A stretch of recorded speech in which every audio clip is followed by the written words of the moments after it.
لا حول ولا قوة إلا بالله العلي العظيم.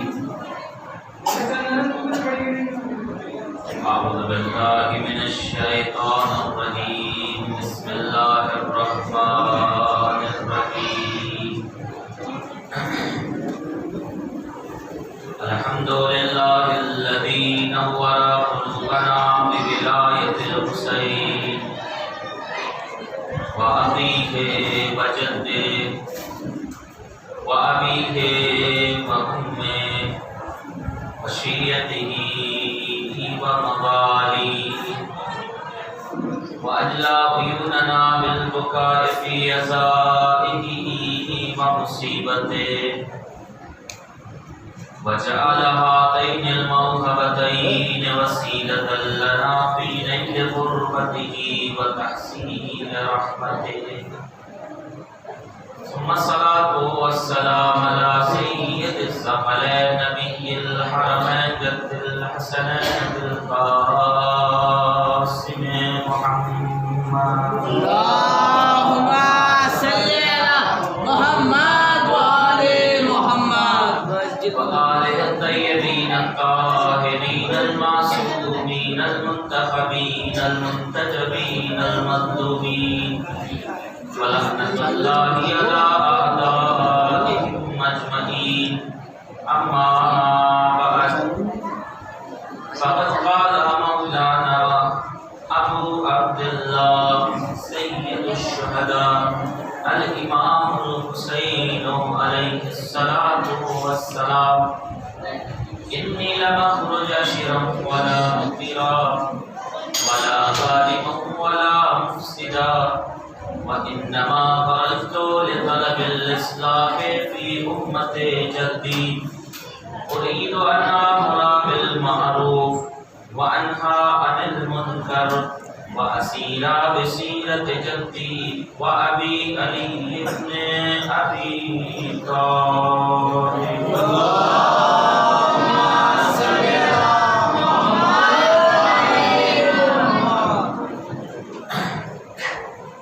برادران عزیز، بزرگان محترم، حضرات سامعین، 1443 ہجری کے عشرہ مجالس کی آج دوسری مجلس ہے اور ماہ محرم الحرام کی پہلی تاریخ ختم ہو گئی ہے. شب 2 محرم الحرام ہے. آپ کے سامنے کل عشرہ مجالس کی تمہیدی گفتگو میں عزاداری، عظمت عزا، رونق عزا اور تہذیب عزا کے حوالے سے کچھ باتیں پیش کی. ہمارے چند بھائیوں نے ہم سے کل دریافت کیا، مولانا پوری تقریر ہو گئی، آپ نے موضوع نہیں پیش کیا، اور بہت اچھا لگا ہمیں کہ ایسے بیدار اور روشن فکر افراد ہیں کہ جو اس بات کی طرف متوجہ ہیں کہ اگر موضوع کو بیان نہیں کیا گیا ہے تو ایک جستجو ہوئی ان کے ذہنوں میں کہ آخر مولانا 9 تقریریں آنے والی کس موضوع کے حوالے سے کریں. خدا سلامت رکھے ایسے نوجوانوں کو اور آپ لوگوں کو کہ اس بیداری کے ساتھ آپ سماعت کرتے ہیں. دوسری بات یہ کہ آپ نے اکثر مضمون پڑھا ہوگا کسی میگزین میں، اخبار میں، کتاب میں. مضمون کی 2 صورت ہوتی ہے. کبھی ایسا ہوتا ہے کہ ہیڈنگ تو بڑی اچھی ہوتی ہے، سرخی، عنوان، اور اس کے ذہن کی باتیں اس سے مربوط نہیں ہوتی ہیں۔ کبھی ایسا لکھنے والا بھی ہوتا ہے کہ سب کچھ لکھ ڈالتا ہے اپنے مضمون کے اندر، لیکن یہ نہیں طے کر پاتا ہے کہ اس کا عنوان کیا دیا جائے۔ محسوس کر لیں، پوری بات اپنے دل کی کہہ جاتا ہے اپنے مضمون کے اندر، اپنے فکر سے، اپنے نظریے سے، اپنے علم کے ذریعے، لیکن یہ نہیں طے کر پاتا ہے کہ اس کا عنوان اور موضوع کیا رکھا جائے۔ بہت مشورہ کرتا ہے، بہت سوچتا ہے، کیونکہ دیکھتا ہے کہ اس کے مضمون کے اندر ساری چیزیں حاوی ہیں، لیکن پھر بھی وہ فیصلہ کرنے میں مجبور ہوتا ہے اور یہ کرتا ہے کہ مضمون جو مرکزی کردار کے ارد گرد گھوم رہا ہے اسی کردار کو نکالتا ہے، پھر وہی عنوان ہو جاتا ہے۔ اب جو 10 تقاریر کے لیے آپ کے روبرو میں ہونے کا شرف حاصل کر رہا ہوں، آج اس سلسلے کا دوسرا بیان ہے۔ میں بہت سوچ رہا تھا کہ اس کا عنوان کیا رکھا جائے۔ کربلا سے متعلق ہونا چاہیے، فرش اعظم سے متعلق ہونا چاہیے، تہذیب اعظم سے متعلق ہونا چاہیے۔ تو آخر اس نتیجے پہ پہنچا کہ اس پورے عشرہ مجالس کا عنوان رکھا جائے حسینی لائف وے، یعنی حسینی طریقہ زندگی۔ میں لائف اسٹائل نہیں کہوں گا، کیونکہ جب لائف اسٹائل کی آپ بات کرتے ہیں تو مغربی تہذیب و تمدن سامنے آ جاتا ہے، ہمارا یہ اسٹائل ہے، یہ اسٹائل۔ جن کے دین میں بتائے گئے اسٹائل کے اوپر جو خود عمل نہیں کرتے ہیں، وہ اپنے اسٹائل کو بڑے فخر سے کہتے ہیں یہ ہمارا لائف اسٹائل ہے۔ تو ہم نے سوچا کہ ایسے لوگوں کے اس لفظ سے بھی استفادہ نہیں کیا جائے اور عنوان رکھا جائے حسینی لائف وے۔ یہ جو حسین کی زندگی کی راہیں تھیں اور ان کے ساتھ جو 72 افراد تھے، تو 72 سے زیادہ تھے، لیکن مشہور جو 72 شہدائے کرام ہیں، ان کی سیرت کو دیکھتے ہوئے ہم جو کچھ سیکھیں گے اسی حوالے سے انشاءاللہ گفتگو کریں گے۔ تو عنوان ہے عشرہ مجالس حسینی لائف وے اور حسینی طریقہ زندگی، کہ حسینی زندگی ہے یا حسینی زندگی کا طریقہ کیسے اپنایا جا سکتا ہے۔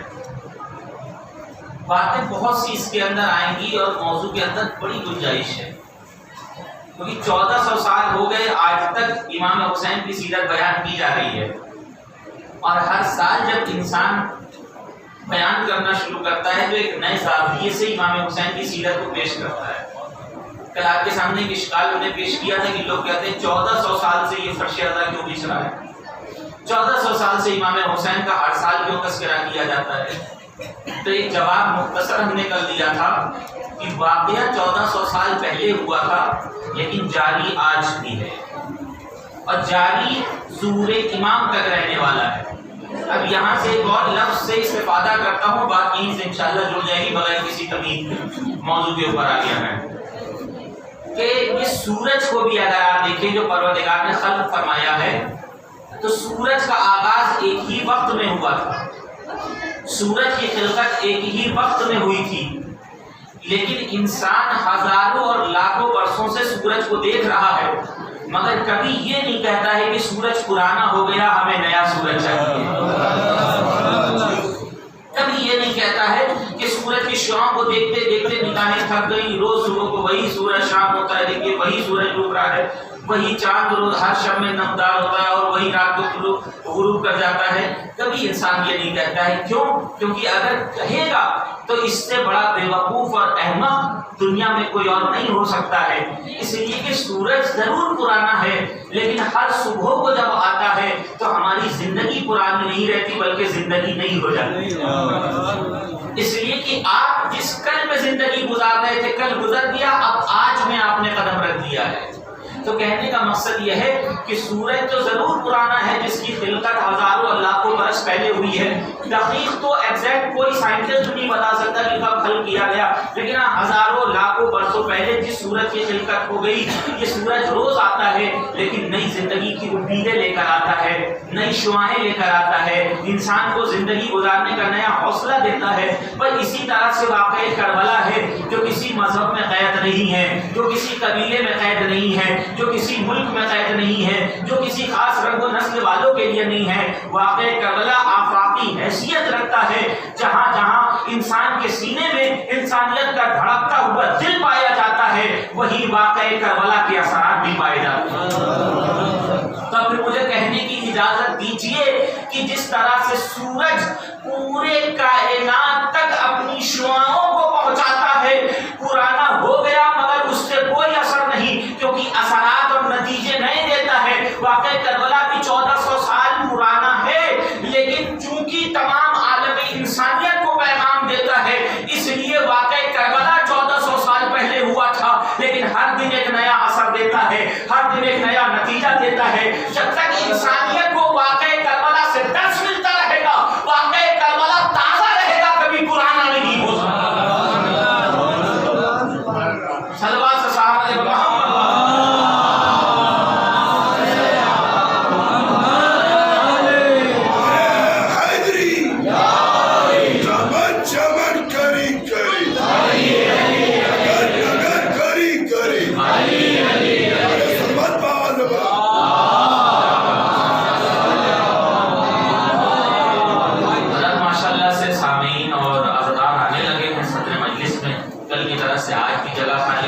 ملائکہ اور فرشتے تو نہیں بھریں گے، کیونکہ انہیں جہاں بیٹھنا ہوتا ہے وہ بیٹھ جاتے ہیں۔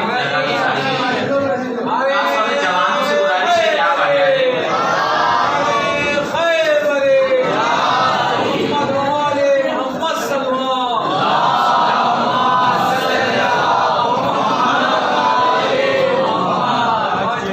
دیکھیں بزرگوں کو سہارے کی ضرورت ہوتی ہے، وہ دیوار ڈھونڈتے ہیں اور سکون ڈھونڈتے ہیں، لیکن آپ ماشاءاللہ جوان ہیں اور قوم کی جو ذمہ داریاں آنے والی ہیں مستقبل میں وہ آپ کے کاندھوں کے اوپر آنے والی ہیں، تو نہ اپنے کاندھے کو کمزور ہونے دیجیے، نہ اپنی پشت کو کمزور ہونے دیجیے۔ صدر مجلس میں بیٹھ کے بتائیے کہ آپ قلب کے اعتبار سے بھی جوان ہیں اور آپ جسم کے اعتبار سے بھی جوان ہیں۔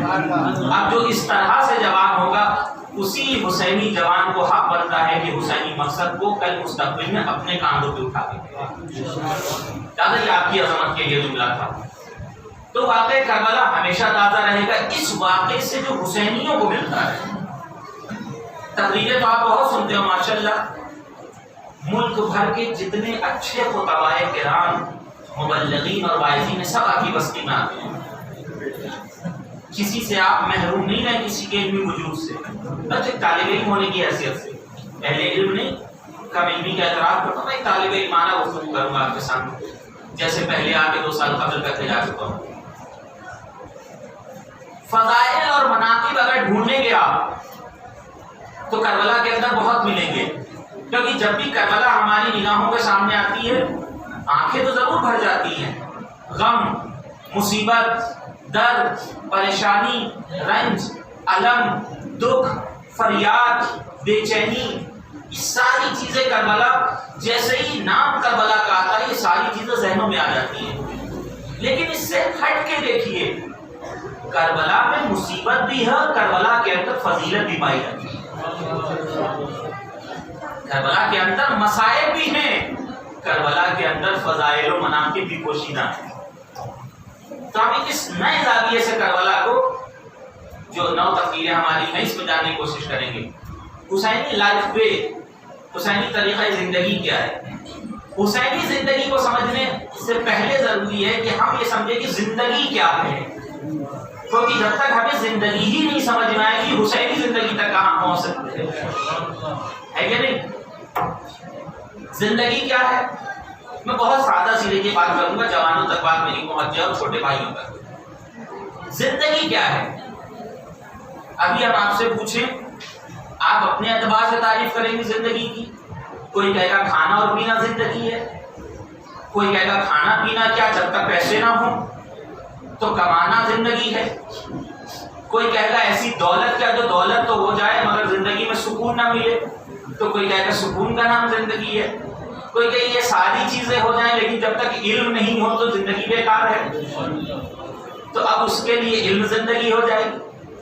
تو جیسے جیسے آپ انسان کو دیکھتے چلے جائیں گے زندگی کی تعریف بڑھتی چلی جائے گی۔ بہت ساری تعریف علماء نے لکھی ہے، میں اپنی تعریف چھوڑ کر علامہ تقی جعفری صاحب بہت بڑے اسکالر گزرے، ان کی تعریف پیش کرتا ہوں۔ ڈنمارک میں ایک زمانے میں ایک کانفرنس رکھی گئی اور اس کانفرنس کا دار و مدار یہی تھا کہ گفتگو کی جائے کہ انسانی زندگی ہے کیا، کہتے کسے انسانی زندگی۔ بڑے بڑے محققین اسکالرس کو بلایا گیا، سرزمین ایران سے آیت اللہ علامہ محقق تقی جعفری صاحب بھی وہاں پہنچے۔ اس کو پیش کرنے سے پہلے یہ پیش کرتا ہوں کہ جو لوگ سمجھتے ہیں کہ دولت ہی سب کچھ ہے اور زندگی ہے، نتیجہ کیا ہوتا ہے؟ خزانہ اگر چوری ہو جاتا ہے، گھر کے اندر لٹیرے گھس جاتے ہیں، گھر میں ڈکیتی پڑ جاتی ہے تو زندگی تھم جاتی ہے۔ جو لوگ سمجھتے ہیں دوستی زندگی ہے، دوست مر جاتا ہے تو صدمے کے اندر چلے جاتے ہیں۔ جو لوگ سمجھتے ہیں علم ہی زندگی ہے، صرف علم اور کچھ نہیں، نہ رابطہ، نہ لوگوں سے ملنا، نہ بابا، نہ ہمسایہ، نہ پڑوسی، نتیجہ کیا ہوتا ہے؟ جب علم کے اظہار کا موقع نہیں ملتا، لوگ باتیں نہیں سنتے ہیں تو یہ بھی صدمے کے اندر چلا جاتا ہے۔ تو کیا یہی زندگی ہے؟ آپ کہیں گے نہیں، زندگی تو ہماری چلتی رہتی ہے۔ انسان کا مال مٹ جائے زندگی نہیں ختم ہوتی، دوست مر جائے زندگی نہیں ختم ہوتی، گھر والے ساتھ چھوڑے زندگی نہیں ختم ہوتی، تو زندگی ہے کیا؟ اسی حوالے سے ڈنمارک میں ایک جو کانفرنس رکھی گئی علامہ تقی جعفری صاحب نے، اور وہاں جب گئے تو ہر انسان نے یہی تعریف پیش کی، کسی نے کہا دولت، کسی نے کہا سرمایہ، کسی نے کچھ۔ ایک وضاحت میں آپ کے سامنے کر دوں تاکہ بات ہماری جڑ جائے گی۔ ہر چیز کی قدر و قیمت کس حوالے سے ہوتی ہے؟ ظاہر کے حوالے سے؟ بالکل نہیں۔ ظاہر چیز کو دیکھ کر کبھی بھی آپ قدر و قیمت کا اندازہ نہیں لگا سکتے کہ پیچھے سے اشارہ ہو رہا ہے۔ ایک بار میں نے اپنی طرف سے کہا تھا، ایک بار مدیر کی طرف سے، پھر گزارش کرتا ہوں بڑی ذرا سا اور آگے تشریف لائے، بہت جگہ باقی ہے۔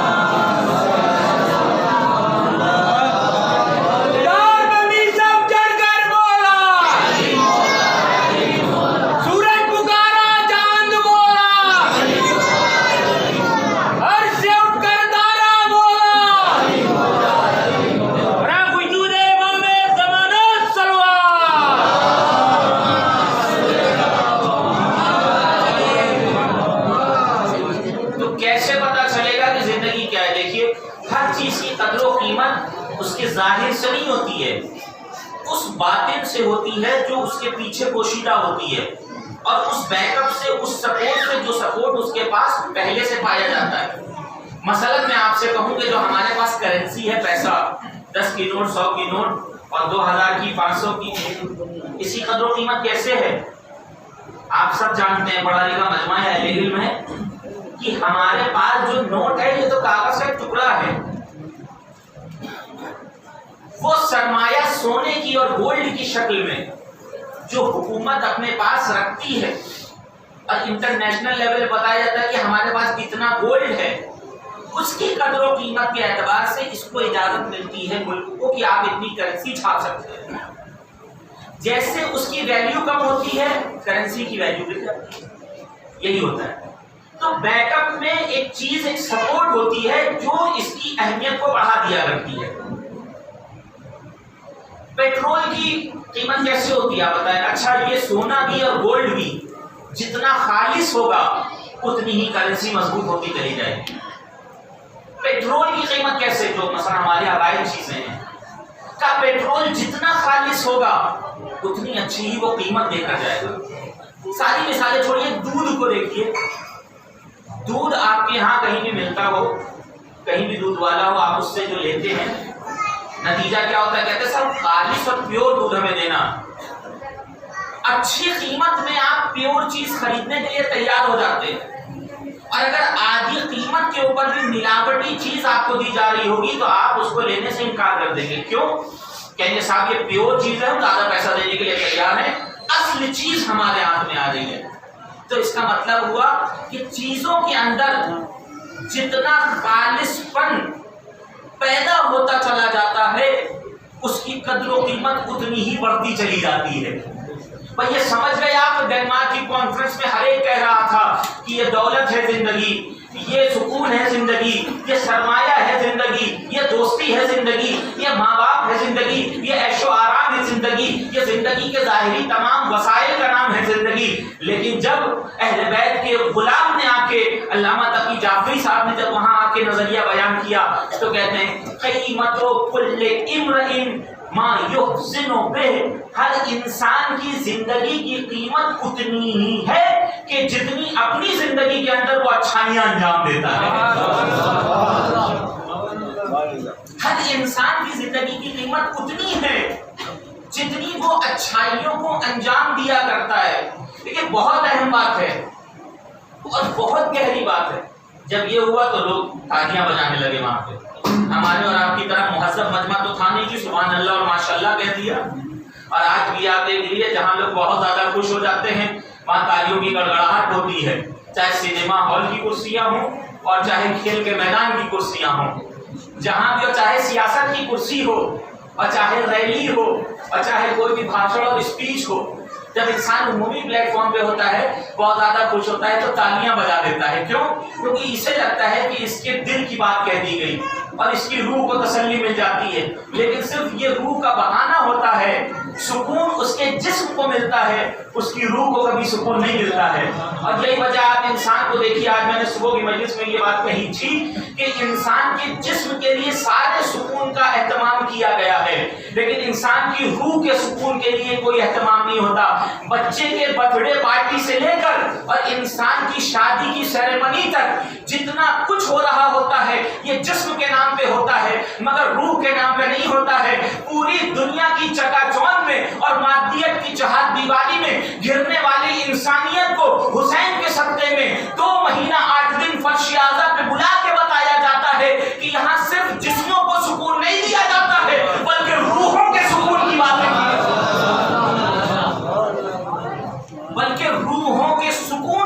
کی جاتی ہیں۔ لہذا لوگ یہاں آتے ہیں روحوں کے سکون کے لیے، وہاں آپ ماشاءاللہ سبحان اللہ کہتے ہیں، وہاں تالیاں بجا دی گئی۔ اتنی اچھی بات آپ نے کہہ دی کہ ہم نے کبھی تک سوچا ہی نہیں تھا کہ انسان کی زندگی میں جتنا خلوص اور خالص پن ہوگا انسان کی زندگی اتنی محترم ہوگی، اتنی قدر و قیمت اس کی بڑھ جائے گی۔ یہ آگے جب اپنی چیئر پہ بیٹھ گئے بہت زیادہ دیکھا جب بابا اور شاباشی ہو رہی تو انہوں نے کہا میں بہتر جانتا ہوں کہ دوبارہ ڈائس کے اوپر جاؤں، اسٹیج کے اوپر، اور میں اب یہ بتاؤں کہ یہ کس کا قول ہے۔ سبحان اللہ، دیکھیے بیدار رہیے گا، یہیں سے موضوع کا آغاز ہے کہ میں اسٹیج پہ جا کے بتاؤں کہ یہ اصل کس کا قول ہے۔ دوبارہ علامہ اسٹیج کے اوپر آتے ہیں اور آنے کے بعد کہتے ہیں یہ جو بھی آپ نے سنا ہے ہر انسان کی قیمت اس کی نیکیوں اور اچھائیوں کی بنیاد پہ ہے، یہ میرا قول نہیں ہے بلکہ صاحب فصاحت و بلاغت مولا کائنات حلال مشکلات حضرت علی ابن ابی طالب علیہ السلام۔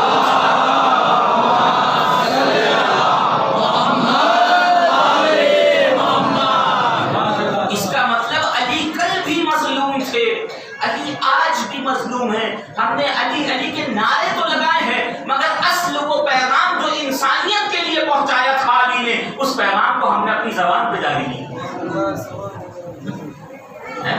فضائل و مناقب تو ہم بیان کرتے ہیں، اس سے خوشی کا اظہار کرتے ہیں، اہل بیت کا چاہنے والا ہوتا ہی وہ ہے جو ان کے غم میں مغموم ہو جائے اور ان کی خوشی کے اندر مسرت حاصل کر لیں۔ لیکن صرف زبان سے یہ دعوے نہیں، لفظ زبانی نہیں، بلکہ ہونا یہ چاہیے کہ زبان سے اگر پہنچائیں تو ان کلمات کو پہنچائیں جو عالم بشریت کو فائدہ پہنچاتے ہیں۔ ایک انسان نے اس مکتب اہل بیت کے ایک غلام نے پوری دنیا کی گتھی سلجھا دی جو الجھی ہوئی تھی۔ لوگ طے نہیں کر پا رہے تھے کہ زندگی کی تعریف کیا، زندگی کا معنی کیا ہے۔ ایک غلام علی نے پوری دنیا کو انٹرنیشنل کانفرنس میں جا کے بتا دیا کہ زندگی ہے کیا اور زندگی کی قدر و قیمت کیا پائی جاتی ہے۔ جتنا خلوص انسان کے عمل کے اندر ہوگا اتنا ہی انسان کی زندگی نکھرتی چلی جائے گی اور یہی انسان کی قدر و قیمت ہے۔ فیضان محترم، یہ عام زندگی کی بات ہو رہی ہے، ابھی میں حسینی زندگی پہ نہیں آیا ہوں لیکن حسینیوں کے لیے اتنا کہہ سکتا ہوں کہ اگر نوحے پڑھے جا رہے ہیں عزاداری کے اندر تو دیکھو کہ کتنا خلوص نوحوں میں پایا جاتا ہے۔ اگر شعراء کلام تحریر کر رہے ہیں تو دیکھو کہ زندگی میں لکھے جانے والے شاعری اور کلام کے اندر خلوص کتنا پایا جاتا ہے۔ خطیب منبر رسول پہ آ کے خطابت کر رہا ہے تو دیکھو خلوص کے لیے کتنی باتیں کی جا رہی ہیں۔ اگر انتظامیہ اور انجمنیں مجالس کا اہتمام کر رہی ہیں تو دیکھو مجلس کے اندر خلوص کتنا پایا جا رہا ہے۔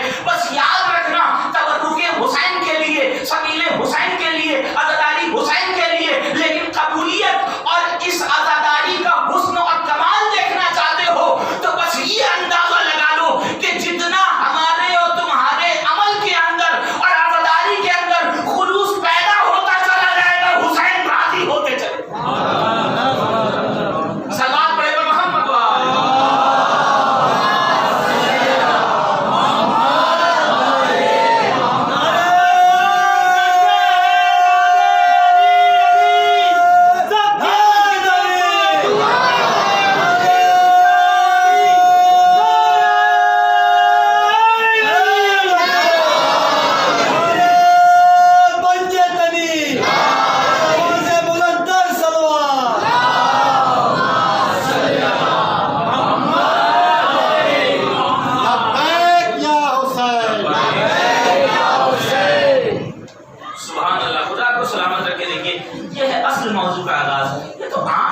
کہ جتنا زندگی میں اچھائیاں کرو گے اتنا ہی تمہاری زندگی پرمعنی ہوتی چلی جائے گی اور یہی زندگی کا مقصد ہوتا چلا جائے گا۔ اب ہم یہاں سے دیکھیے ایک منزل کو طے کرنا چاہتے ہیں۔ آپ نے دیکھا ہوگا درخت کے اوپر، فرض کریں سیب کا آپ درخت لے لیجیے، خوش مزہ پھل سیب لگا ہوا ہو، جب تک ہوا ملے گی اسے درخت کو سیب میں نکھار پیدا ہوگا، جب تک پانی جڑوں کو پہنچتا رہے گا مٹھاس سیب کے اندر بڑھتا رہے گا، جب تک ہوا درخت تک آتی رہے گی سیب مسکراتا رہے گا۔ نتیجہ یہی ہے نا۔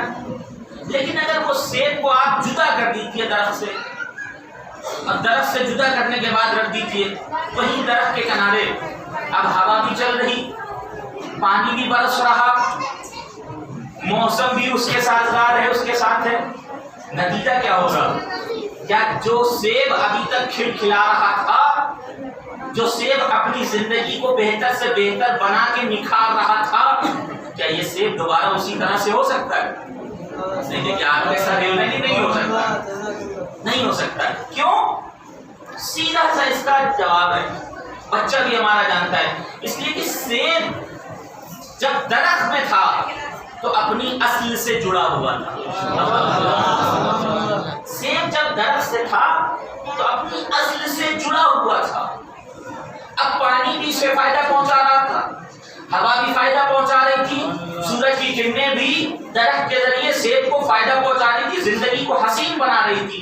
لیکن اب وہ حسین سیب جب درخت سے جدا ہو گیا، نہ پانی فائدہ پہنچائے گا، نہ ہوا فائدہ پہنچائے گی، نہ سورج کی کرنیں فائدہ پہنچائیں گی۔ بس یہی تو حسینیوں کو 1400 سال سے فرش اعضا پہ ماہ محرم کی مجلسوں میں، عزاداریوں میں، جلوسوں میں بلا کے بتایا جاتا ہے، حسین نے جس مقصد کے لیے، جس پیغام انسانیت کے لیے، جس حق کے لیے، جس ظلم کو مٹانے کے لیے، مظلوم کی حمایت کے لیے قربانی دی تھی، اگر اپنی اصل سے جڑے رہو گے تو یاد رکھنا تمہاری زندگی حسین بنتی چلی جائے گی، اور اگر اصل سے جدا ہو گئے تو زندگی تو رہے گی مگر دنیا نام تمہارا باقی نہیں رکھے گی،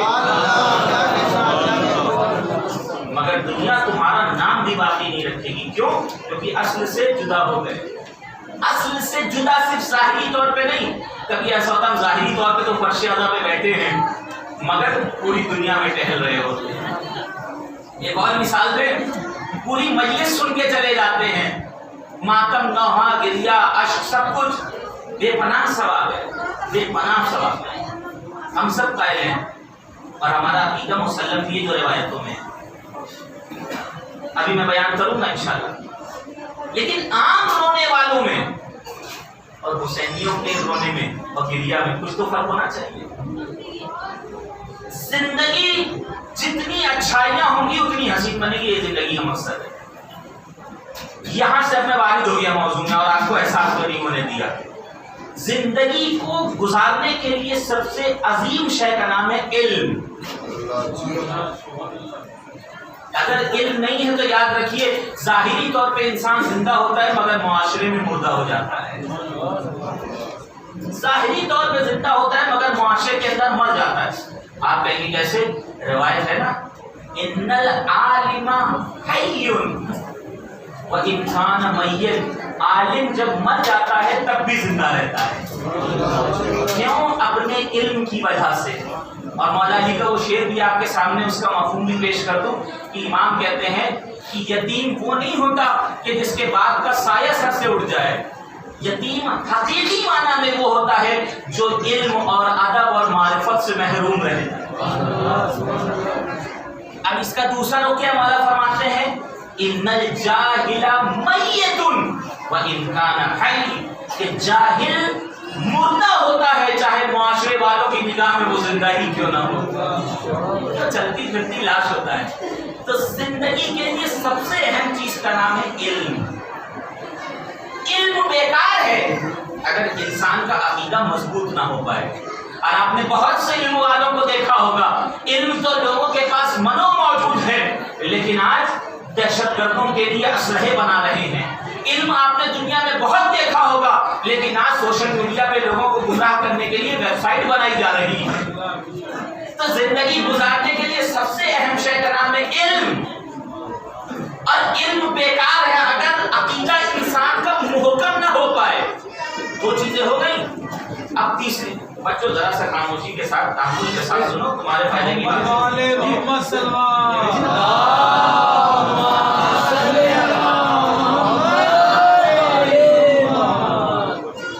دو چیزیں ہو گئی۔ تیسری چیز کیا ہے کہ اگر انسان کے پاس علم بھی ہے، اچھا عقیدہ بھی ہے، تو ایک اچھے دوست کی تلاش ہوتی ہے جو انسان کو زندگی میں کبھی بکھرنے نہیں دے۔ مولا فرماتے ہیں خوش نصیب ہے وہ انسان کہ جس نے کسی اچھے دوست کو حاصل کر لیا زندگی میں، اور بد نصیب ہے وہ انسان کہ جو دوست بنانے کے بعد دوست کو کھو دے اور دوستی سے محروم رہ جائے۔ ہمارے یہاں دوستی کا مفہوم ہی الگ ہے۔ جب تک فائدہ ملتا رہے تب تک دوستی ہے، جب وہ خود مصیبت میں پڑ جاتا ہے تو دشمنی ہو جاتی ہے۔ یہ دوستی ہم لوگ کو پڑھایا جاتا تھا بچپن میں، جب ہم لوگ اسکولنگ کرتے تھے اس وقت پڑھایا جاتا تھا A friend in need is a friend indeed۔ اصل دوست تو وہی ہے جو انسان کی ضرورتوں کے وقت کام آتا ہے، اس کی پہچان اس وقت ہوتی ہے۔ ہمارے یہاں کیا ہوتا ہے، ذرا سا مشکل میں گرفتار ہوتا ہے، ہم اسے چھوڑ کے آگے بڑھ جاتے ہیں، کہتے دیکھیے یہ تو ایسے ہی ہے، آ جاتے ہیں ہمارے یہاں کبھی پیسے کے لیے کبھی کسی چیز کے لیے۔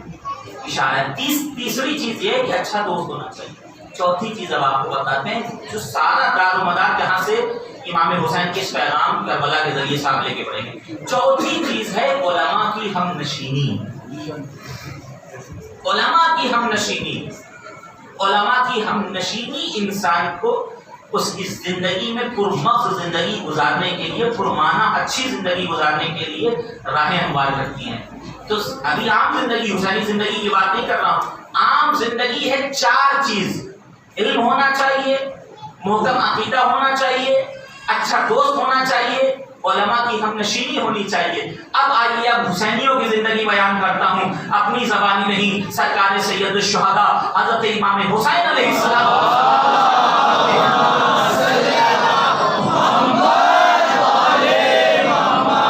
امام فرماتے ہیں من اتانا، جو ہم تک آئے، یعنی ہم اہل بیت تک، ہم حسین تک آئے، ہم حسن تک آئے، ہم اہل بیت تک آئے، من اتانا لم یعدم خصلتم من اربع، کہ جو ہم تک آئے، حسین تک آئے، وہ چار عادتوں سے خالی نہیں ہو سکتا ہے۔ چار عادت، یہ نہیں کہ چار میں سے کا چار عادتوں میں سے خالی نہیں ہو سکتا ہے، یعنی چاروں عادت اور خصلتیں اس کے اندر پائی جانی چاہیے۔ سب سے پہلی چیز کیا فرماتے ہیں؟ آیتن محکمہ۔ سب سے پہلی چیز یہ ہے کہ اس کے پاس دلیل کے ساتھ گفتگو موجود ہونی چاہیے، یعنی جو چیز سوچتا ہو، جو بولتا ہو، دلیل کے ساتھ۔ آیہ محکمہ، اب سمجھ میں آیا؟ وہ حسینی ہو ہی نہیں سکتا جو باتیں تو بول دے اور بعد میں افسوس کرتا ہوا نظر آئے، یا لفظوں کو بدل کے کہوں، وہ حسینی ہو ہی نہیں سکتا جو پوری منقبت میں شعر تو کہہ جائے اور بعد میں قوم سے معافی مانگنے کے اوپر مجبور ہونا پڑے۔ اور باتیں کروں، وہ حسینی ہو ہی نہیں سکتا جو ممبر پہ آنے کے بعد اپنے نظریے کو دین کا نظریہ بنا کے پیش کر دے، اور جب بعد میں مخالفت ہو تو معذرت نامہ لکھ کے قوم کے سامنے پیش کر۔ امام فرماتے ہیں پہلی چیز جو ہم تک آئے گا آیتن محکمہ، محکم آیت یعنی دلیل کے ساتھ، اس کے بعد نشانیاں، باتیں، افکار موجود ہونی چاہیے، پہلی چیز۔ دوسری چیز کیا ہے؟ وقتیتن عادلہ، اور دوسری چیز یہ ہے کہ عادلانہ زندگی، انصاف اس کی زندگی میں ہونا چاہیے۔ تیسری چیز امام فرماتے ہیں وَأَخًا مُسْتَفَادًا، ایک ایسا دوست ہونا چاہیے جس سے ہر لحاظ سے، صرف مالی نہیں بلکہ علمی اعتبار سے، نظریاتی اعتبار سے، عمل کے اعتبار سے، جس سے ہمیشہ وہ کسب فیض اور استفادہ کرتا رہے۔ چوتھی چیز معصوم اور امام فرماتے ہیں وَمُجَالَسَةَ الْعُلَمَاء، اور علماء کی ہم نشینی۔ جو ہم اہل بیت تک آتا ہے، اب میں لفظوں کو بدل کے کہوں، یہاں آنے کا لفظ استعمال کیا، من اتانا، یہ نہیں کہ جو اہل بیت والا ہے، جو چاہنے والا ہے، جو دعوے محبت اور عشق اہل بیت کرتے، نہیں، یہ لفظ نہیں۔ امام فرماتے ہیں من اتانا، جو ہم تک آئے۔ اتنی خوبصورت تعبیر اس حدیث کے اندر موجود ہے یوں تو آنا مانوی طور پہ عقیدہ، عمل، فکر، نظریہ، ایمان کی باتیں، ایمان کی حدیث سب ہو سکتا ہے اس کے اندر شامل، لیکن امام فرماتے ہیں جو ہم اہل بیت تک آئے، جو ہم حسین تک آئے، جو مجھ حسینی تک آئے، وہ چار چیزوں سے خالی نہیں ہونا چاہیے۔ پوری دنیا میں جا کے دیکھ لیجئے، آنے کا لفظ یا تو مسجد کے لیے استعمال ہوتا ہے یا عزاداری میں بچھائے جانے والے فرش اثر کے لیے استعمال ہوتا ہے۔ امام فرماتے ہیں اگر ہماری عزاداری میں آتے ہو، اگر ہمارے فرش اعظم تک آتے ہو تو ان چار عادتوں سے خالی نہیں ہونا۔ اب میں سند نہیں دے رہا ہوں، امام خود سند دے رہے ہیں۔ اگر چار چیزیں پائی جائیں تو سمجھنا حسینی ہو، چاروں میں سے کوئی بھی کم ہو تو کچھ اور ہو سکتے ہو مگر حسینی نہیں ہو سکتے۔ صلوات پڑھیں محمد وآلہ۔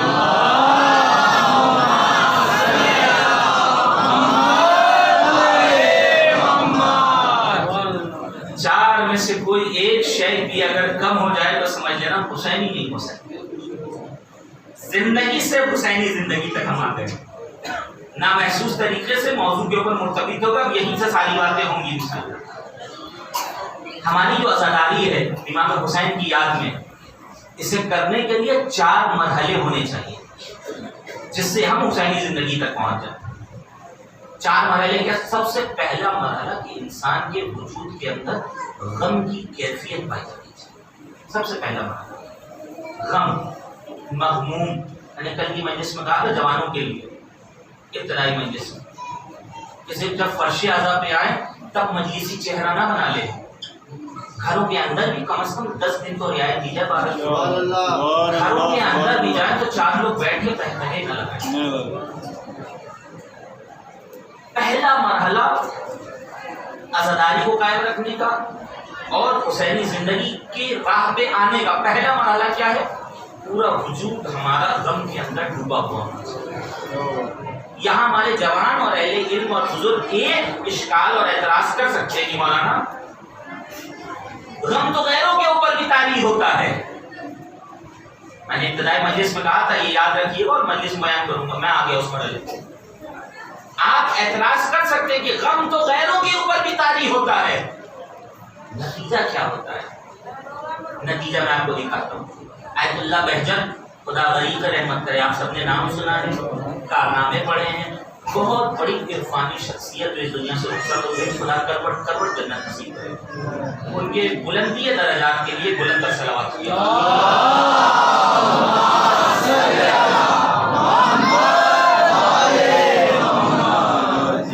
آقا بہجت رحمت اللہ علیہ کے شاگرد نے کتاب لکھی جس کا عنوان ہے حقیقی عزادار۔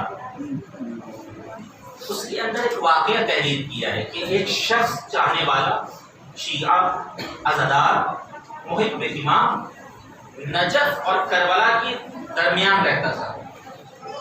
آپ کو پتہ ہے جو زیارت پہ گیا خدا بار بار جانا نصیب کرے، جو نہیں گئے ان ایام کے صدقے میں حالات بحال ہو جائیں، پوری دنیا سے لوگ جا سکتے ہیں۔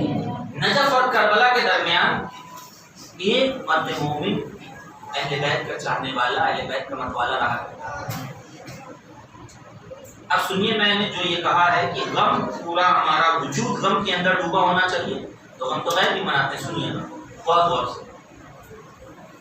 تو جو یہ شخص نجف اور کربلا کے درمیان رہتا تھا، اس کا پڑوسی بہت اذیت پہنچاتا تھا اور بہت پریشان کرتا تھا اس کو، اور جب یہ زیارت پہ جائے یا مجلس منعقد کرے تو بہت تانے دیتا تھا کہ تم کیوں کرتے ہو، اگر یہ کہتے ہو زندہ ہے تو پھر، یعنی وہ سارے اعتراضات، بہت پریشان کرتا تھا، غیر مسلک سے تعلق رکھتا تھا۔ جب یہ دن زیارت کے ارادے سے نکلا اور جانا چاہتا تھا کربلا، زیارت سرکار سید الشہداء کے لیے، جس نے پوچھا کہاں جا رہے ہو؟ کہا زیارت کے لیے جا رہے ہیں۔ تو وہ بدبخت پھر یہ کہتا ہے زیارت کے لیے جا رہے ہو، کیا ملے گا، تمہارے مولا کیا دیتے ہیں تمہیں، رہتے اس حالت کے اندر ہو۔ آج ہم سب کے اوپر بھی اعتراض ہوتا ہے نا کہ ہم غربت میں زندگی گزارتے ہیں، بظاہر اچھا لباس جسم کے اوپر نہیں ہوتا، بظاہر ہمارے سر کے اوپر جو چھت ہوتی ہے ویسی نہیں ہوتی جو دنیا والوں کے پاس ہوتی ہے، پھر بھی یا حسین کے لیے ساری دولت کو کیوں لٹا دیا کرتے ہیں۔ اعتراض ہم پر بھی ہوتا ہے نا۔ وہ بدبخت پڑوسی اس عزادار اور مرد مومن کے اوپر یہ اعتراض کر رہا تھا کہ وہاں جاتے ہو، حالت یہ ہے تمہاری، پہلے اپنی حالت سدھارو پھر جانا۔ آج بہت سے ایسے اعتراضات کیے جاتے ہیں اس نے دل میں چبھی تو بات، پریشان رہتا تھا، لیکن اس نے مولا کے اوپر چھوڑ دیا اور جواب نہیں دیا، وہاں سے چلا گیا۔ دیکھیے حسینی کے اندر اتنا شعور پیدا ہونا چاہیے۔ آج ہم بھی جب 2 مہینہ 8 دن عزاداری برپا کرتے ہیں تو کبھی محلے میں، کبھی چوراہے کے اوپر، کبھی شہر میں، کبھی سوشل میڈیا پہ، کبھی فیس بک پہ، کبھی واٹس ایپ پہ، کبھی ٹویٹر کے ذریعے سے لوگ عجیب و غریب باتیں کر رہے ہوتے ہیں۔ ایک حسینی کے اندر اتنا شعور بلند ہونا چاہیے امام حسین کی عزاداری کرنے کے بعد کہ کس انسان کا جواب دینا چاہیے اور کس انسان کا جواب نہیں دینا چاہیے۔ اگر یہ جواب دینے میں الجھ جاتا تو کیا چلا جاتا کربلا؟ نہیں جاتا، ہو سکتا لڑائی ہو جاتی، ہو سکتا دنگا ہو جاتا، صدمے میں آ جاتا۔ اس نے کہا نہیں چلو چھوڑو، پہلے زیارت پہ جاتے ہیں۔ سب سے پہلے حسینی یہ محسوس کریں، حسینی لائف وے کے اندر، حسینی طریقہ زندگی کے اندر، کہ جو ہم پر اعتراضات ہوتے ہیں اگر منطقی ہیں، علمی ہیں، تو ہم اس کا جواب علم سے نہیں لڑنے کی کوئی ضرورت نہیں۔ 2 بات حدیث کے طور پہ لکھی ہوئی علماء کی باتیں، بس زبان تو نہیں خراب کریں گے۔ سامنے والا اگر گالی دے رہے ہیں تو ہم تو اپنی زبان کو آلودہ نہیں کر سکتے ہیں۔ اہل بیت نے یہ تعلیمیں دی، اہل بیت تو یہ فرماتے ہیں کونوا لنا زینا ولا تکونوا علینا شیئا، ہمارے لیے باعث زینت بننا، باعث ذلت نہ بننا۔ حسین کا نام بھی لیتے رہو اور معاشرے میں حسین حسین کر کے فساد بھی پھیلاتے رہو۔ کیا یہ حسین کی عزاداری سکھاتی ہے؟ یہ حسین کی عزاداری یہ سکھاتی ہے کہ حسین کا نام بھی لیتے رہو اور حسین حسین کہہ کے محلے میں رہنے والے ہر انسان تک حسینیت کا پیغام پہنچاتے؟ یہ حسینی طریقہ زندگی ہمیں پتہ ہونا چاہیے کہ کس کا جواب دینا ہے، کس کا نہیں۔ اس نے جواب نہیں دیا، چلا گیا کربلا، مولا کی زیارت کی اور بہت درد دل بیان کیا کہ مولا ایسی بات ہے، اتنی مصیبتیں برداشت کر کے آپ تک آیا ہوں، اب آپ ہی بتائیے کیا کروں۔ خواب و بیدار کی کیفیت میں تھا، خواب و بیداری کی۔ اس خواب اور بیداری کی کیفیت کو کہتے ہیں مکاشفہ، اسے ہوا اور مولا نے فرمایا کہ دیکھو اس نے تم پر ستم تو کیا ہے، تمہیں اذیت پہنچاتا ہے، پریشان کرتا ہے، لیکن اس کا ایک حق ہمارے اوپر ہے۔ اللہ، اس کا ایک حق ہمارے اوپر ہے۔ تعجب کرتا ہے وہ اتنا بدبخت، اتنا برا بھلا انسان، اتنا پریشان کرنے والا لوگوں کو، پڑوسیوں کو، اس کا حق امام کے اوپر کیسے؟ امام کا چاہنے والا تو نہیں ہے۔ تو یہ حیرانی سے پوچھتا ہے مولا کون سا حق ہے جو آپ کے اوپر ہے؟ اس کا مولا فرماتے ہیں ایک دن یہ فرات کے کنارے بیٹھا ہوا تھا، بیٹھا بیٹھا جب دیکھا اس نے کہ فرات کے دریا اور پانی کے اندر موجیں اٹھ رہی ہیں، لہریں جاری ہیں، تو بیٹھا بیٹھا یہ بس اتنا کہتا ہے، وہ فرات وہی ہے جو کربلا اور پورے عراق کے اندر جاری ہے، اسی سے ایک نہر نکلی تھی جس کا نام تھا نہر القما، جو کربلا میں ملتی ہے، جس کا سب واقعہ ہے واقعہ کربلا۔ اصل دریا ہے جو دریا فرات۔ بیٹھا یہ سوچ رہا تھا، امام فرماتے کہ بیٹھا سوچ رہا تھا کہ دریا اتنا پانی ہے تیرے پاس، ٹھیک ہے یزید نے جو کیا مجھے اس سے بحث نہیں کی، صحیح تھا کہ غلط تھا، لیکن یزید کو حسین اور ان کی اولادوں کے اوپر پانی بند نہیں کرنا چاہیے۔ کس نے کہا یہ اس غیر مسلک والے نے کہا جو ہمیشہ ایک شیعہ اور عزادار کو اذیت پہنچایا کرتا تھا۔ امام کہتے ہیں اس نے ایک دن ایسی بات کہی تھی، لہٰذا اس کا ایک حق تو میرے اوپر ہے، لہٰذا اس کو جانے دو، تم اس سے مواخذہ نہیں کرنا، اس سے بدلہ نہیں لینا۔ یہ شخص وہاں سے مومن اور عزادار جب زیارت کر کے کربلا سے واپس آتا ہے تو آنے کے بعد کہتا ہے آگے زیارت کر کے اپنے مولا سے شکوہ کیا ہوگا، اپنے مولا سے شکایت کی ہوگی، اب تمہارا جی چاہتا ہوگا تم بھی ہمیں کچھ کہو، تم بھی ہمیں کوئی سزا دو، بتاؤ کیا کرنا چاہتے ہو تم ہمارے ساتھ۔ وہ بولتا چلا جا رہا اور یہ عزادار اور مومن سر کو جھکائے ہوئے کھڑا ہے، کہا بولتے کیوں نہیں؟ کہا اس لیے کہ میں تمہارے ساتھ کچھ بھی نہیں کروں گا، کہ میں تمہیں اتنی اذیتیں پہنچاتا ہوں ایک زیارت کے لیے، اور تم کہہ رہے ہو میں تمہارے ساتھ کچھ بھی نہیں کروں گا، تمہیں کوئی اذیت نہیں پہنچاؤں گا۔ بھلا ایسا کیسے ہو سکتا ہے؟ کہا جس کی زیارت کر کے آ رہا ہوں اسی نے کہا ہے کہ اس کے ساتھ کچھ بھی نہیں کرنا۔ پر یہ سمجھ جائیں گے تو ہمیں سمجھ میں آ جائے گا کہ عزاداری کا مقصد کیا ہے۔ اس نے بتایا کچھ نہیں کرنا، لیکن کیوں؟ کیونکہ تم نے ایسا کام کیا ہے جس کی وجہ سے میں تمہارے ساتھ کچھ نہیں کر سکتا۔ اس نے کہا کیوں آخر؟ میں نے کیا کیا گالیاں دینے کے علاوہ؟ میں نے کیا کیا تمہیں پریشان کرنے کے علاوہ؟ میں تو ہمیشہ اذیتیں پہنچایا کرتا تھا۔ کہا کہ یہ بتاؤ تم ایک دن فرات کے کنارے بیٹھے تھے؟ کہا اکثر بیٹھتا ہوں۔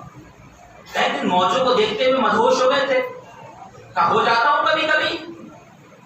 کہا نہیں، ایک دن ایسا تھا جب تم یہ کہہ رہے تھے یزید اچھا تھا یا برا، اس سے کوئی بحث نہیں، لیکن یزید کو پانی نہیں بند کرنا چاہیے تھا۔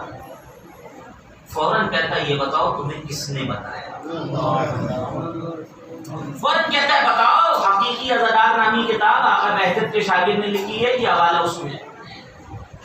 یہ بتاؤ کہ یہ تمہیں کس نے بتایا فرات کی باتیں؟ وہاں تو میں تنہا تھا اور دریائے فرات جو شما کہا تھا کوئی اور نہیں تھا۔ کہا میں جس کی زیارت کرنے کے لیے گیا تھا اسی نے یہ واقعہ اور ماجرا بھی بتایا ہے۔ بس جیسے ہی اس شخص نے جو غیر مسلک سے تعلق رکھتا تھا فوراً اس کی زبان سے نکلتا ہے لا الہ الا اللہ محمد الرسول اللہ علی ولی اللہ۔ اس کا مطلب یہ ہے کہ جو آج ہمارے اوپر 1400 سال سے یہ تانے مارے جاتے ہیں، اعتراض کیا جاتا ہے کہ اسلام تلوار سے پھیلا، اسلام زور بازو سے پھیلا، اسلام قوت سے پھیلا، اسلام طاقت سے پھیلا، اسلام خون خرابے سے پھیلا، وہ آئیں اور تاریخ کے حقیقی داستانوں کو پڑھ کے اور کتابوں کا مطالعہ کر کے دیکھیں کہ حقیقی اسلام وہ اسلام ہے جو تلوار کی دھار سے نہیں پھیلا ہے، کردار کے وار کے ذریعے سے پھیلا ہے۔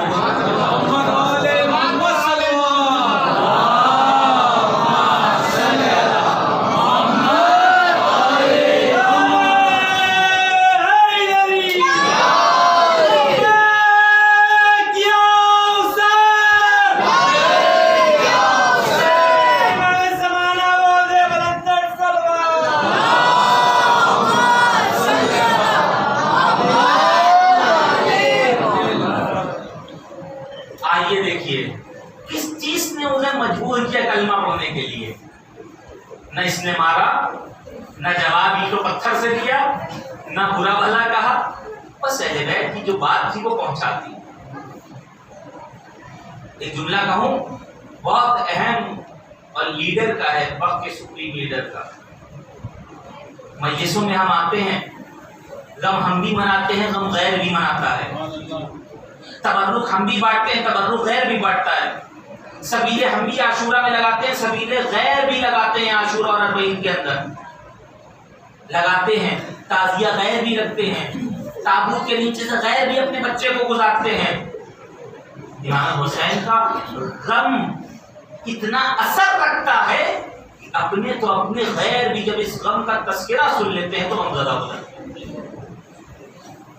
اور یہ جو رونے والا تھا یعنی افسوس کرنے والا اس واقعے کے اوپر، اپنا تو نہیں تھا، غیر تھا، لیکن غیر کو اپنا کیسے بنایا گیا؟ دیکھیں بس یہی بات ہے جو اہم ہے، غیر کو اپنا کیسے بنایا گیا؟ جنگ و جدال کے ذریعے سے نہیں، طاقت اور قوت کے ذریعے سے نہیں، غیر کو اپنا بنایا گیا شعور کے ذریعے سے۔ کس وقت کون سی بات کرنی ہے یہ حسینی کو پتا ہونا چاہیے کہ جب دل نرم ہوتے ہیں تو باتیں اثر کر جایا کرتی ہیں، اور جب انسان سخت مزاج میں ہوتا ہے۔ لیکن میں جملہ کہا کرتا ہوں کہ نفرت کسی بھی مسئلے کا حل نہیں ہے، محبت ہر مسئلے کا۔ اسی لیے ہمارے اہل بیت ہمیں یہ تعلیم فرماتے ہیں کہ اگر کوئی تمہارے ساتھ برا کرے تو تم کسی کے ساتھ برائی پہ نہ اتر آنا، اگر تم بخش دو گے تو اللہ اس کا اجر عظیم تمہارے نام آیا مان میں لکھ دے گا۔ ایک بات جو بہت اہم پہنچانا چاہتا تھا آج کی مجلس میں وہ یہی ہے کہ غم غیر بھی مناتے ہیں، غم ہم بھی مناتے ہیں، مگر میرے بھائیوں 2 مہینہ 8 دن کے بعد ذرا غور کریے گا اور یہ خیال رکھیے گا کہ یہ بھی حسین کا غم منانے والا ہے، یہ بھی تبرک بانٹنے والا ہے، یہ بھی سبیل بانٹنے والا ہے۔ اگر کبھی کوئی غلط بات کہہ جاتا ہے تو اسے نہ دیکھیے گا، جہاں سے یہ تعلق رکھتا ہے یہ اس کی مجبوری ہے کہ کہاں کون سی بات سنتا ہے، کون سی بات اس کے دل میں بٹھائی جاتی ہے، کون سی بات دماغ میں بٹھائی جاتی ہے۔ حسینیوں کا انداز اور حسینی لائف وے کا اور حسینی طریقہ زندگی کا یہی امتیاز ہونا چاہیے کہ حسینی اس کے دماغ کو پڑھ لے اور اس کے بعد اس سے وہ بات کہے جو اثر انداز ہو جائے۔ غیر آج ہماری مجلسوں میں آتے ہیں، ہماری مجلسوں کو بغور سنا کرتے ہیں، کوئی ایسی بات ہونی چاہیے اپنے تو اپنے غیروں کا دل بھی اسی طرف آ جائے۔ صرف ایک حر نہیں ہے جو غیر مسلک سے حسینی بن کے آ گیا تھا، بلکہ رہبر کبیر آیت اللہ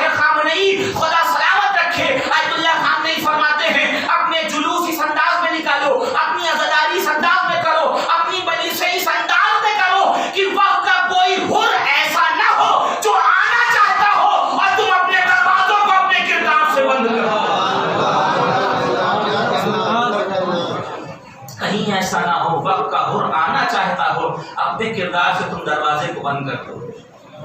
جب واقع کربلا قیامت تک رہے گا تو قیامت تک حر آتے رہیں گے.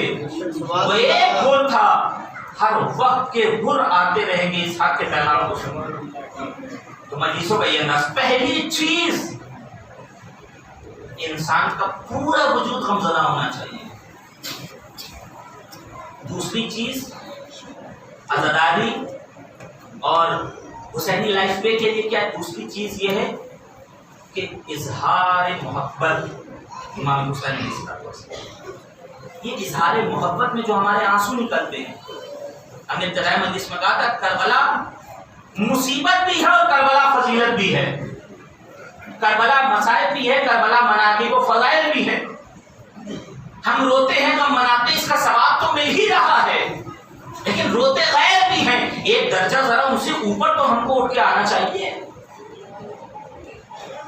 آپ نے اسکول میں دیکھا ہے بچوں کو پڑھتے ہوئے، 50 بچے ہوں ایک کلاس کے اندر، 33 یا 50 مارکس لا کے 100 میں سے سب بچے پاس ہو جاتے ہیں. اب انسان اسی بات پہ خوش ہو چلو 50 آ جاتے ہیں، پاس ہو جاتے ہیں. لیکن کچھ ایسے ہوشیار اور ذہین بچے ہوتے ہیں جو کہتے ہیں 50 کیا ہوتا ہے، ہمیں تو 100 اور 99 لانا چاہیے. عام بچے جو عام مارکس اور نمبر لے کر پاس ہو جایا کرتے ہیں، ان کی عزت استاد کی نگاہ میں ہوتی ہے، مگر وہ نہیں ہوتی جو 99% سے پاس کیا کرتے ہیں. حسین کا غم جو بھی منائے گا امام حسین اسے صلہ تو کچھ نہ کچھ دیں گے، اور اللہ امام حسین کے توسل سے کچھ نہ کچھ اجر تو اس کے نام امان میں لکھے گا.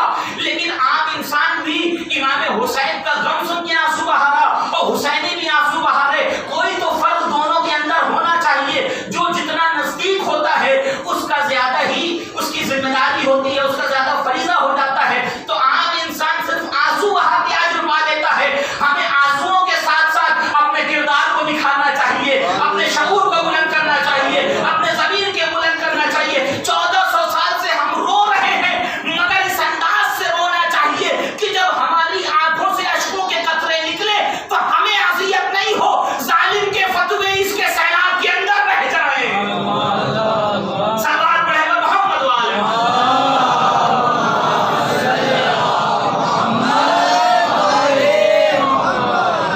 دشمنوں کی ساری سازشیں ہمارے آنسوؤں کے سیلاب کے اندر بہ جائیں.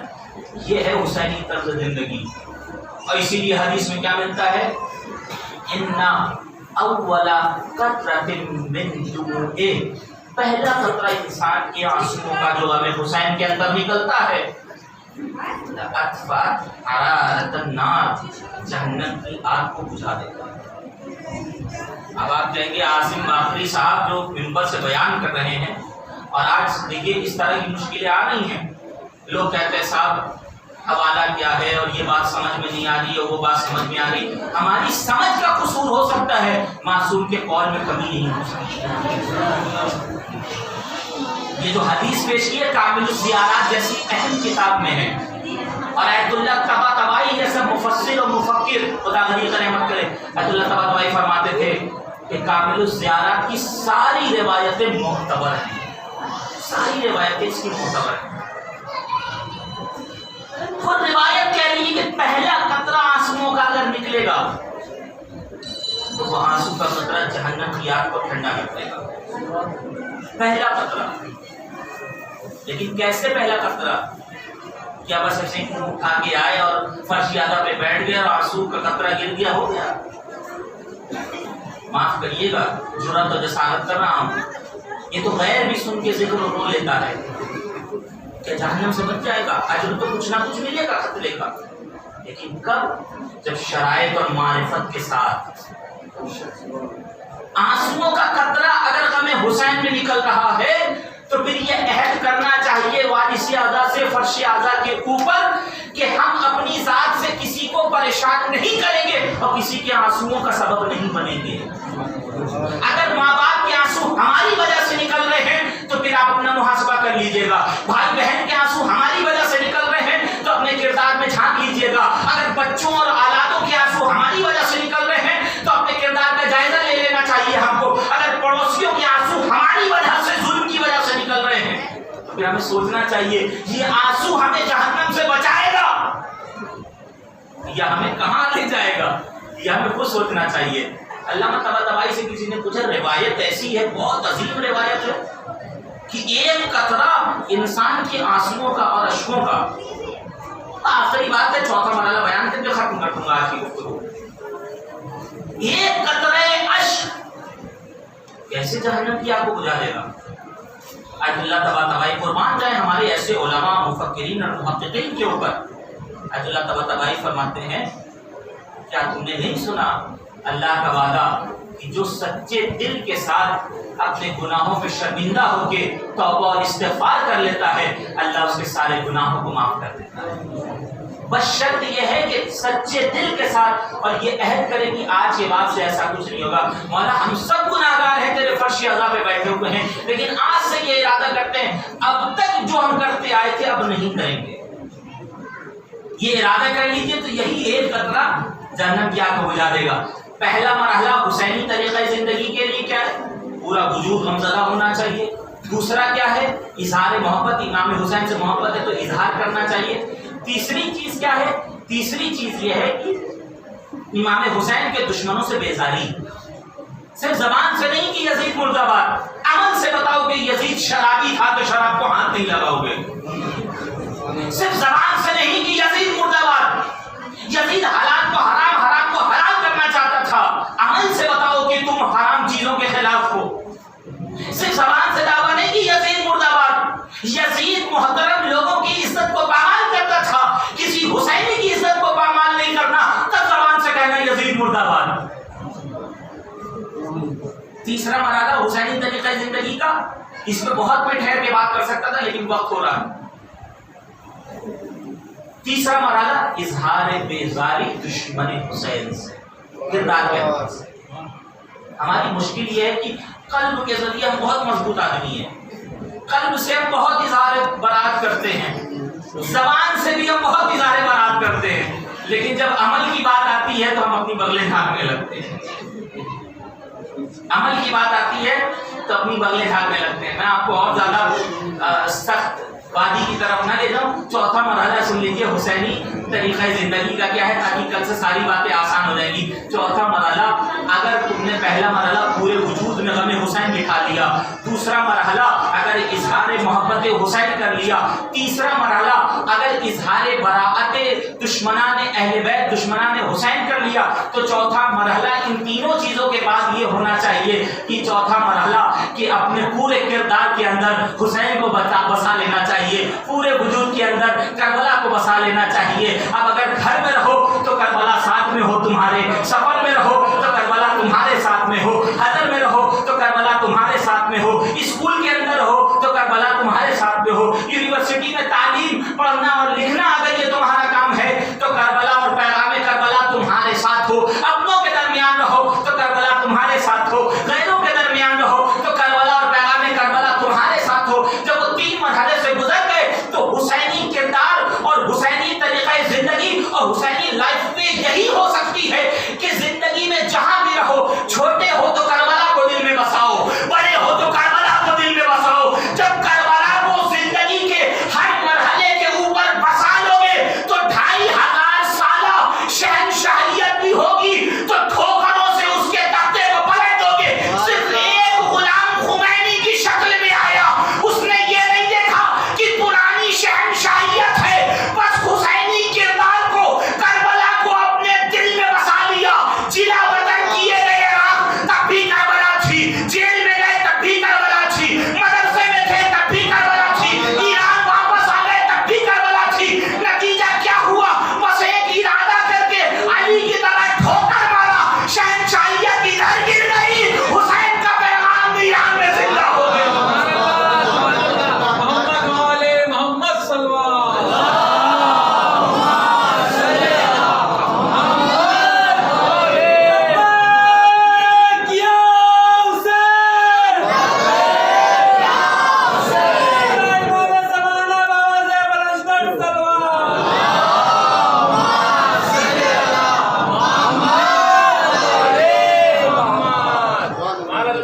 حسینی طریقہ زندگی کیا صرف فرش پہ حسین حسین نہیں، بلکہ جہاں بھی رہنا ہے ہمیں وہاں حسین حسین کرنا ہے، دل سے حسین حسین کرنا ہے، کردار سے حسین حسین کرنا ہے۔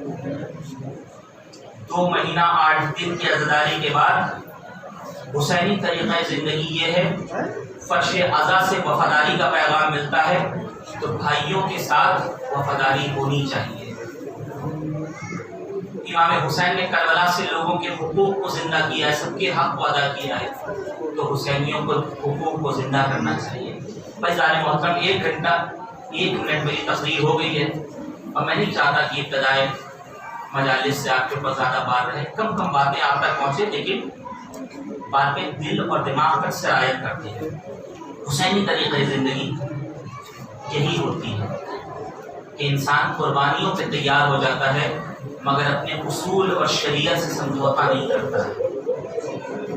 آج بھی نہ جانے کتنے ہی ایسے ہوں گے جو لوگوں کے حق میں ظلم کر رہے ہیں۔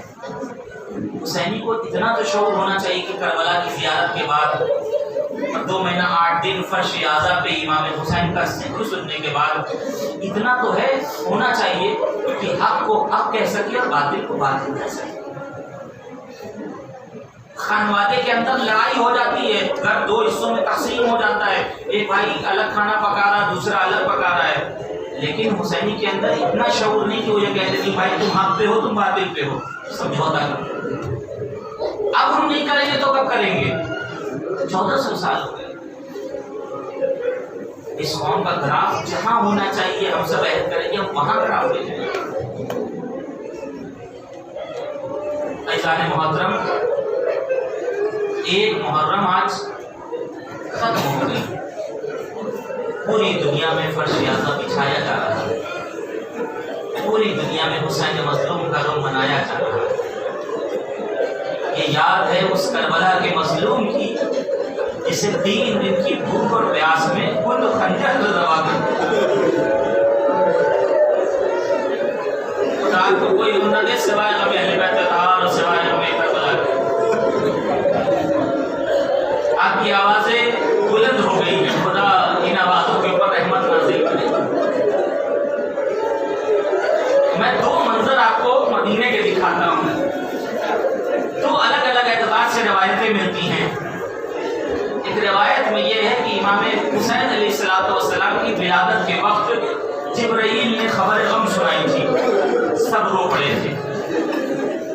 اور ایک روایت یہ ہے کہ اس وقت بھی سنائی تھی اور ذرا کچھ بڑے ہو گئے شعور کی منزل میں، اس وقت بھی جبرائیل آئے اور گاہے بگاہے یہ تذکرہ ہوتا رہتا تھا۔ سیدہ نے پوچھ لیا بابا آپ گریہ کیوں کر رہے ہیں؟ کہا ابھی جبرائیل نے خبر غم سنائی ہے۔ بابا کیا خبر غم ہے؟ یہ ہمارا نازوں کا پالا ہوا حسین